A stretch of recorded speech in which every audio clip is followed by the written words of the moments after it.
Abraham Bemushe akọtena radio station bi na o prove ade achasa Bible no e contradict no ho na sam nyina ne say Proverbs 10:22 no ese ma yenya dwuma uti wi ase a ma yenya dwuma. I mean, this gross misunderstanding of the word of God, you don't understand it. And what dream no what dream ya say we nim de wo nim de e cha Onyankopon asam Onyankopon enhyira ana ma onipa eye odefo na obra adwuma de omfa bi enka ho abrantia no nkyerɛkyerɛ saa asɛm ne hu mfifire ekura tawo de pepa ne ho Bible contradict ne ho Bible sɛ ma nipa nya adwuma Bible no wɔka kyerɛ sɛ obi mpɛ so ɔyɛ adwuma ma no nidi no ɛna Bible no bɛka kyerɛ sɛ ma nya adwuma tina wonti asɛm a yɛka na sɛ yɛ brɔfo no o sɛ yɛ concept no o wonti ade na sɛ ana wo fo so ho ka kyerɛ nipa laada nkrɔfo sɛ wo te Bible asimpo ɛkyɛ yɛ ne a yikura Bible no ɛna ɔmo play na mesuma ko hu mehwe na me ko be common sense family for comments ɔmo amade onua anya agorɔ atem ne di ntrones sema enye sɛ nkomo ka no ɛna ɔmo ɛka asema brother doctor na wo so asia maka yeso wo be video ya ntro be na ewo esan sɛ ɛyɛ ɔmo nipa ne ti ɔmo so nti ase sɛ Abraham Bemushe aka asɛm ne brother doctor na wo so asia maka be disprove no enti ɔmo ma comments bebree ebe we di bi na apɛ no kwasɛm a ɛfa sa quotation no so ebi na ya prove ɔmo wrong say Abraham Bemushe wabɔn onim hwee enti wo pɛ sɛ wo ka ho adusua we gu ma subscribe na next episode ye ba be nsɛm a Abraham Bemushe so waka a ɔno ankasa wa contradict no abrɔfo meanwhile so nso edi birthday wa say ɔno an common sense no te ase birthday celebration ye ehfo dia na abrɔfo na edi ba ya Ghana for you ya na nam no ko history say be my friend birthday celebration na odi ba birthday we have ka kyerɛ sɛ abrɔfo ye dwene nye na yedu ɔmo akyi akɔfo ɔmo so wo so enya ɔmo ayi bi na akɔfa wo bi no enti ye ba ye beto aso hwɛ announcement we isa am bekan me wa kwaba eba working in the light TV eso announcement amede am obi ya ne sɛ wa wo pɛ sɛ ye advert bi ema like he post to advert edit to YouTube and our Facebook channel I working in the light TV no eso no ye be ye ama na wo be fa number na egu ase no ne oni ye adi nkomo se ye be mo log in to working in the light TV so a eyo mo a on be log in a post video atu ne ba be pese be ni wi ase eche Bible no se ne ye ema mu atiefo no enti Church of Christ ni bia ana any church member no Church of Christ for obi bia a wo pese sisi wosua Bible wo pese oni obi no wi ase for ba be wo wi ase ana omo wo churches in ana omo a omo gidi say be de nyame bia nu ho na mo be use omo common sense no eche no uba channel use a e be ma wo de alpha so only say wadi kan ye di nkomo ne ya hu se ne besi akọ ntu be fa number no ne ye no wadi sa nkomo no advert o ana say Bible teachings o sermon preachings and free announcements ye betin dia fa working in the light TV so amon yankopon enka ho ye be san share biom say asem foforo eba subscribe ne share sene ye video no eba wonsa ebeka na mi hira mo akwa ba biom say wasna be kan ye ho afei ye nkɔhwɛ Bible nim before na be comments on my answer na be quotation no asem a o ka kire comments a ye nnuanu binum e ma ye no ba ko say enti Abraham Bemushe no na contradict no ho ana say preacher dan osu asiama na contradict no ho say why na confuse comments any pan man no that means say open okre from mienu ho meanwhile so one dedicate to even say Abraham Bemushe na ka na okre be da hu tie di obi aka na mo nhwehwɛ de omo aka ni mu watie na mo nhwehwɛ mu we aka no so atena se wa hwɛ me so ntie ya na me say Abraham Bemushe so o say normal work Dr. Dan Osiama say dabi say obi apira konya sika kwambone so ho bre na oka nti mefa Bible no ne brofo yisu ye na na asem oka ne so ma hwem mo nye ne mo di atem is that how we learn or study Ghana for ye de bonde enti comment on man ba ko de odi kan no say when confuse no ho meanwhile so on hwem mo no obi sa ɛna binu mɛka sɛ ɛbubu din sɛ ɛyɛ siama ɛnti kyɛ sɛ wafa wahu ɔno ankasa ɔnhwɛ na watie de bi aka na owie no ka sɛ ɛfiri sɛ obi sɛ ɛfiri sɛ Church of Christ for do onim sɛ yɛyɛ Paul INESS mpatɔ sɛ kyɛ sɛ aborɔfo nso obenya ɛyɛ wrong English wrong word minim be grow fa do so opa say ye poor illness o say den yo say poor den yo minim de opa kire mi hu sa abrofo ni bida enti opa de o hwa mi opa say ye Church of Christ for ye di poor ya le na chi ke say poor na dwene nye na waka nsem na edi akire say nye sa na opa kire so san bra back so be video ya no type sa word ni bi na mi hu bida enti say me de enti ase so opa ye di poor achi na ye di me when say Christians na di poetry and for the Christians woni bi no no enti say ahwehwem wote asema hwehwem sa na yesua de enti comments and people di kan man no ye hwefo obi do to so mienu so asema waka kire ne say ono asiama ni njai dede no no mbeye debate oni Abraham Bemushe be debate no kwasem onua Abraham Bemushe ene ne common sense family for your type is not brother Dr. Professor Dan Owusu Asiama and a director of Takoradi Bible College. A young depend no say or say or transin way debater. And to say what cofa or what in whom aqua level be say yena yen suya de ndu baby agina yen mo be debate. Yen suya de ndu baby o and so one kasa you say a yen trobi na modi because one bon because one no suya any no kwasem any honhom na ono agi di se Kristo bi wo ho no a odi na chi no de wo hu afam no enye de wo keka no na betin de be disprove no wrong because nsema mo keka na entro me why no ye na ye tuankwa agi nim kura ye tin disprove mo no wo akọ pede ono asua de akọ akiri age doctor and professor mu Bible e wo wiase nyansam no and then now mo mpe no kore wo ni na be debate wo pe debate aya mo ni Church of Christ for preachers no omo afa omo awie school no bi enye ndi so wo pe debate afi no be ka to say oba ma new students ni bi ene mo aye because when say students ni be bitiu na students ni be bitiu e dey to ono ye director no e ko ne wo be debate students e bitiu then what about director akwa bitiu ni ye master enti agoro na modi on mo nye debate because Abraham wabon na wani nipa abo e kwatena se asua de be possible ye ka no kwase ma wo mpe gidigidi na apɛ no enti atem ene de ka wo bi ba o say this man is full sebio sa na type ye say sebio doctor full you see nipa sa wo ka no kore e wo na koma mu a ne ne ho kyehye no kyɛ sɛ ebo Nyankopɔn bo nipa sɛ ne sɛ so nti sɛ wo ka no kore kyerɛ na ohu ni nti atem na ode beba nipa koro wo yes anu nyame hu mobo wate ne hu di mitimi bodi mu program so ohu mobo ofa bani nyina nchewo se wo wote no kore wo di nipa koro ka no kore na atem yo yate se ada Christians no so ko Christians na amota ka mu na mu edu mu atama Church of Christ for ye edu atem ye de no kwasem na ebebrew obi so e type say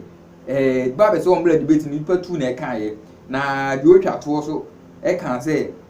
yen Church of Christ for yen jai say ye attack Abraham Bemushe no na that different churches na ye doctrine nyepe na yen kwa attack ba ye ne omo doctrine nyepe no truly ye can okure nyina de yen tro bia be pie no yen Church of Christ for can and not on walking in the light ye ne de asema bia ka bia exam ti episode 4 na ye duru asem na mo keka kire Dr. Dan Owusu Asiama no eho ye se ye hwese de mo keka na ye dokra enti ye hwe quotation no say hwan na ati Abraham Bemushe ana Dr. Dan Owusu Asiama na ati ye hwe quotation no enti for Bible na asema mi kan also kan bi efuru Bible mu ye hwe Proverbs chapter 10 verse number 22 asema kan say the blessing of the Lord makes one rich and he adds no sorrow with it. San sorrow no ase sorrow no san ase sa word no e na eba be hwehwem o say Nyankopon inhyira e na oma onipa e yodefo in other ways sikani na obre in key language no na ye kan obre adwuma de brofo no anka sorrow work or si sorrow twi no sisi obre adwuma. The sorrow there doesn't mean in our language understand is any ase as far as obre adwuma. One can sorrow work offer sorrow any meaning and call for work and your work and your job. And Tibinum country or say obre adwuma de on fa bin kan na wen say obre adwuma ti obre che say adwuma wo ya wo bre adwuma de unya sika na ya minhila na ma unya sika enye sa na eti o twi kasa na aka ne say fi say ye twi no e ne brofo nye pe o fa twi a yo twi dictionary ani say obre adwuma no kwa cross check ya say so o kan obre adwuma o part de say but now brofo English brofo dictionary na ewo enti obre adwuma enye as in English say work tiredness say all your adwuma bre anya ono no pe o ti sorrow enti denti akanza abrof no am penny meaning how fit am kan twi okotena o kan ofa twi no ne akobi di akiri tie bi no ono so aje no kan twi ni say sa akode gina stage e rapo ne che se opese bia nso ti reading ni bia akoi be friend D black aha makari D black so o tie me a o you know kan bible ni gidi meanwhile so all kind unim say reading doesn't call for studying. Reading a call for say hwehwem what kind of hwehwem on a friend say studying more read keke read and study it don't just read it enti sorrow na ho no mo akofa twi bible say o say obra adwuma therefore ukotena siko ye miss na adwuma ukotena office tena computer on type the whole day ni sika ba e no say you obra adwuma there be sorrow na ho no except ETSEB except Hebrew for kasem na omo e kan sa yekọ French for kasem omo freni penny PEINE ube huni nyina o screen no so German for freni kume Italian for freni trataza ena Portuguese for so freni magua me nyo Portuguese ni to pronounce ni ya se na mi hu na mi pronounce a kire ena Russia for so freni rope ena Spanish for so freni pesa we no nyina ye sorrow e obrofo kasam different countries na omusi ebo no ena yen abibifo so ye kane obre adwuma meanwhile so where the nation work and so etinka de be kan say twi na ese boka no obre de onfa bi nka ho ene ahwehwe sa obre koro no obre e we twi kasam no enkire se wo ya adwuma wa bre mitinya de bi abre se me da mitim bre me nanti a me bre be bi betima ditia no wa bre obi betima abobo no wa bre different obi tim kontokwa no wa bre ntokwa ya de pa enti sa soro na ona eso pe ni meaning enti soro na ho no Hebrew kasam my friend except no asechire nyina ne se asechire ye pe except na asechire Hebrew kasa na ye de twere no o say earthen vessel means earthen vessel sa earthen vessel no on vessel no ye nim say vessel de ga container but enyo container na ewo ho obo she dictionary ma or the meaning we be kire say a person as a container of qualities of feelings usually idle sorrow enti say obi etiti bia bi ma sa tibia na otim no eye abosom eye se na oka ni kasam te sika duro na oka no jeje so onya sika ena wakofa idle we bi anya sika so kofa idle we ni nya sika ni idle no o tete ni kwamisu say sika na ono kope no the idol no so onye no na ni nje ho enti so onye no the idol no e de beye no that means the boso no de beye no eno na ye kan say sorrow chese no ho kire be du abi ko be ka kire say nda 1 week ba be jisika duro no biya hwe ma hunim obeka say nda 1 week na wonda no ho beto no tika no chini krom kopin say de bia na du anka won meku no chini krom no no drinks are emanenda sa de na efren say sorrow enti sa wakɔhye tibia bim into a vessel gina ho ma no wakɔhye tibia bim say wakɔ pɛ bibi afiri bosom hɔ ne bosom no ɛtetew tete no ɔtete no ɛfɛ ne sorrow wonim asekyerɛ akɔbɔ hyem ɔde bɛma wo afei so ɔsan ka sɛ qualities kyɛ sɛ nneɛma a ɛtoto ana now deɛ wofam no ɛyɛ bad this call for sɛ wɔyɛ adwuma meaning we call for sɛ wɔyɛ adwuma enti saa understanding no ɛna Hebrew kasa ni gyina afei dictionary we yɛ Bible meaning yɛnkɔ dictionary brofo Abraham be mu hye ne common sense family mu wɔ dictionary mu mbɔ nhyem ana mu hwehwem mu hwehwem a mu hwehwɛ sorrow ɛwɔ dictionary no ɔse unhappiness wani nje ɛkyɛ sɛ wɔyɛ adwuma brɛ bi yɛ adwuma brɛ ɔyɛ adwuma na ɔto nwom nani agye wani nje ɛyɛ adwuma ya brɛ nkyɛ sɛ ɔte hɔ no kyɛ sɛ wo ho ntɔw ba bɛgye sikaduro no bɛnim ɔmo ho ntɔw mo comment ba akɔ bi mɛ sɛ yɛ ni sikaduro hɔ ɔwɔ ni sikaduro afa kyɛ sɛ wa hu nipa kyɛ sɛ wa ɔyɛ intellectual dishonesty onim de nso ɔsɛ de onim nso ɔmpɛ ɔ try sɛ ɔmfa de onim no ɔnka de onim no sikaduro no ayɛ ate nti ɔmo fɔ so pesika ɔmo fla ɔmo sika mu no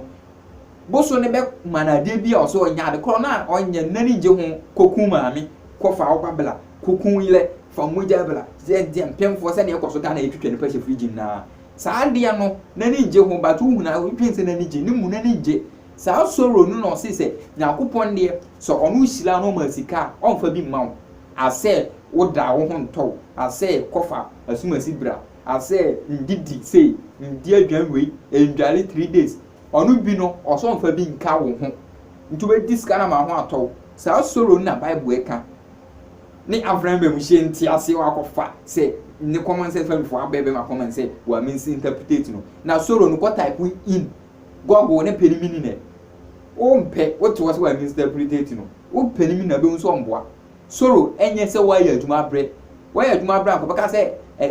na mom the tiredness of work God doesn't add it so wa yɛ adwuma brɛ no Nyankopɔn ne mfa nka ho ɔde bɛba mna mo ti sorrow no ko pɛ ne brɔfo a eni meaning na wo mpe nti sorrow meaning ne say wani enje afei so o say say what in a on instance like instance na wani nje ade ani ba instance that means sika no gye ya wani nje sika duro no okɔpɛ ya wani enye de enje ho yento aso yesan hwɛ dictionary na meaning na o say yesan kan say to feel or express grief over and to mourn or regret chese sika na wakwaje no wapo sika ni na wayɛ no sisi unya ekranka wonpɛ ba bɛgye sika duro ba bia opɛ so ogyae omugyaa na omubodam no omugyaa na omu wintem no die boso na epensa wanfa mba na wahyase ebone na wahyase eku no saa sorrow no so onfa bi nka wo ho na mo anyɛ so wakoyɛ adwuma biro tom Abraham be mu hye wabon tiase because kan ma dia won kasa asem we into Christopher so Bible na pese o misinterpret no